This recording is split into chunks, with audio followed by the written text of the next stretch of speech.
Welcome back. Lovely to see you again. You're back for another installment of Gravespeakers. Fantastic. Delighted to see you. Now, before we begin, as always, we'll start with a couple of emails today that have came in last night, and I'll answer them. I pick maybe one or two every day and read through them and give you a little answer. So the first one here is from Sharon, and Sharon asks, Anthony, where do you come up with the ideas for your characters? So Sharon, I suppose a lot of it is from my imagination. Some of it is from people who I meet, inspire me. None of the characters are based exactly on people in real life. But for example, in this chapter, we've got Rhonda and Wanda, two very unattractive women who reminded me in my head when I started writing about it a little bit of the ugly sisters in the story Cinderella. So you have that image in the back of your head as an anchor, and then you begin to develop that and add characteristics in from that you think might fit. So that's kind of the way that I develop the characters.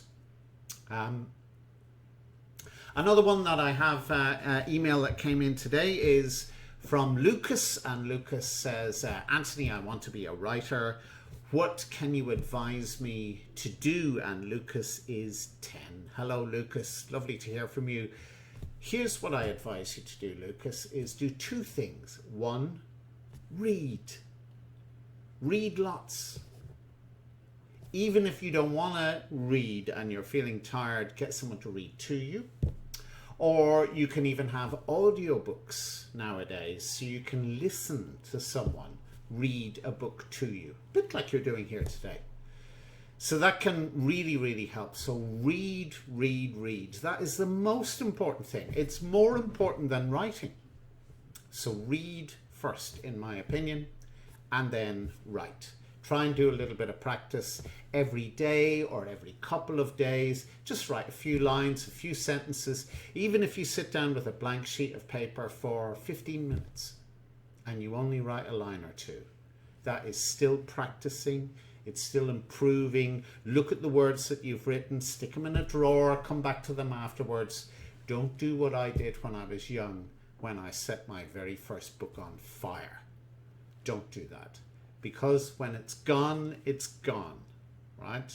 A bit like the adverts for Home Store and more. When it's gone, it's definitely gone. So don't set it on fire. Put it in a drawer so you can come back to it later. But practice. So read and write would be my tips for you, Lucas. Now, so we'll join Rhonda and Wanda in our next chapter for today. Hope you enjoy it. Come on in, said a petite Rhonda, opening the front door, and Helen stepped inside. For a moment Helen stopped, transfixed, staring at Rhonda's small but perfectly groomed moustache, which curled up neatly at the edges. Oh my God, look at the Ronnie, said Vinny through the earpiece, and even though Helen wanted to smile, she managed to keep a straight face. I see you gawking at my moustache, said Rhonda, stroking her upper lip. Waxing, threading, creams. I've tried them all, but none of them have got rid of it permanently. And then I thought to myself, why fight nature? So I grew a full moustache for Movember for charity, and I've kept it ever since. It's quite trendy, don't you think? Elsewhere, or everywhere, Helen looked, there were empty cola bottles and pizza cartons, crisp bags and sweet wrappers. A large flat screen TV was on in the corner of the room, and another was mounted in the kitchenette which adjoined the living room. Kitchenette's like a small kitchen. It's so we never miss a moment of our favourite programme, said Wanda, who wobbled out of the kitchen, munching a large bag of tortillas. Would you like a biscuit? As she extended her hand, Helen caught a strong smell of body odour, and her face wrinkled in disgust. No thanks. Good. There aren't any left. Rhonda motioned to Helen to sit down. I need you to answer 3 questions for me, Helen said, opening her folder and clicking her pen. Firstly, how did the 2 of you meet? I met him at the Tarbert dating agency. He was sitting alone in the corner, filling in the form with his gold fountain pen. I noticed, like me, he enjoyed bird watching and French film. Imagine my surprise and delight when we got matched for a date. Of course, we were as surprised as you, Pinocchio, Wanda said, choking with laughter before opening another bag of tortillas. Excellent answer, Helen said encouragingly, ignoring Wanda's taunts. 2 questions left. Was the proposal of marriage romantic? Oh, very much so. We went out to dinner and the sap produced a ring out of his pocket and got down on one knee to propose. Helen stopped writing. The sap?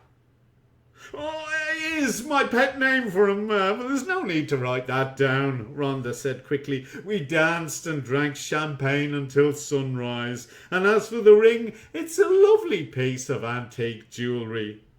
A mouldy old ring was what you called it, Wanda chipped in. Finally, what do you think the most important reason is for getting married? Helen asked. True love.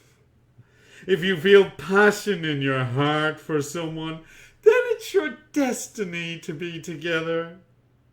Excellent, said Helen, writing down the final answer and putting them in an envelope which she sealed. Tell her the truth, Wanda insisted, removing a tortilla chip which had got wedged in her belly button. I don't know how you managed to answer those questions with a straight face. Every word you spoke was a lie. Shush, Rhonda urged. The answers remain in the sealed envelope, and the judges decide who wins based on what I've written down. So you can tell me anything you want now. If you wish, Helen said excitedly. She adjusted the pinhole camera so it was pointing squarely at Rhonda. One day, someone will ask even a plain, unattractive girl like you to marry them, Rhonda said. Take my advice. Marry someone rich. What about love? Helen interjected. Love is important too, Rhonda nodded in agreement. There's no doubt Cormac loves me, and the man I love, Richard, is working just 5 miles away, so I will get the best of both worlds even. Cormac's a farmer, so he's out in the field during the day. He'll buy me a car so I can pop to the shops and spend.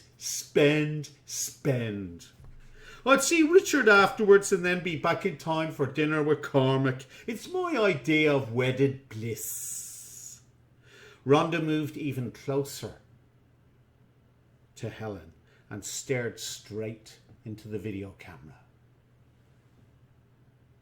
Even if you were to show him a video like the one you were recording right now, it wouldn't change his mind. Get out of there, you've been rumbled, Vinny urged Helen through the earpiece. What are you talking about? Helen protested, standing up and backing slowly towards the door. Final page. Don't you know what I do? I work for an electronics shop in Limerick. I know what you have there. A pinhole camera. We sell them to creeps like you who want to snoop on other people. Do you think we're dumb? Wanda added. I've seen you before. You hang round with that morbid Maria and that Vinny idiot. Work placement me bum. And filming this won't do you any good, Rhonda said, as Helen continued to edge towards the door. You can show this video to Cormac till his cows come home. Cormac, if you're listening, I don't love you. I've never told you I love you, and I never will love you, but I'm marrying you anyway. I want your land and your house, and in return you can live with me. Separate rooms, mind, but you know this already. That hoity-toity, full of herself librarian even took a shine to your Cormac, Wanda said, putting her arm round her sister. As she did so, there was a squelching sound, and Rhonda's nose curled up. So did mine. She even sent him a poem, would you believe? The cheek of her! But we steam open your letters, Cormac. I bet you didn't know that. It's for your own good, so we made sure her poem would hit the trash can, said Wanda, staring straight into the lens of the camera. Now clear off before I lose my temper, Rhonda said, shooing Helen out of the door. Take Cormac's mail with him before you leave. Actually, that was Vinny who said that, so let me try a different accent. Take Cormac's mail with him before you leave, Vinny urged as the door slammed behind Helen. It might be nice for him to read one of his own letters in private for a change. And a shaken Helen picked up a single letter for Cormac, which was sitting on the doormat downstairs. There you go, boys and girls. That's the chapter of Gravespeakers Maria for today. I hope you enjoyed it. We're well over halfway through the book. It's getting exciting now. I wonder what will happen when we read the next bit.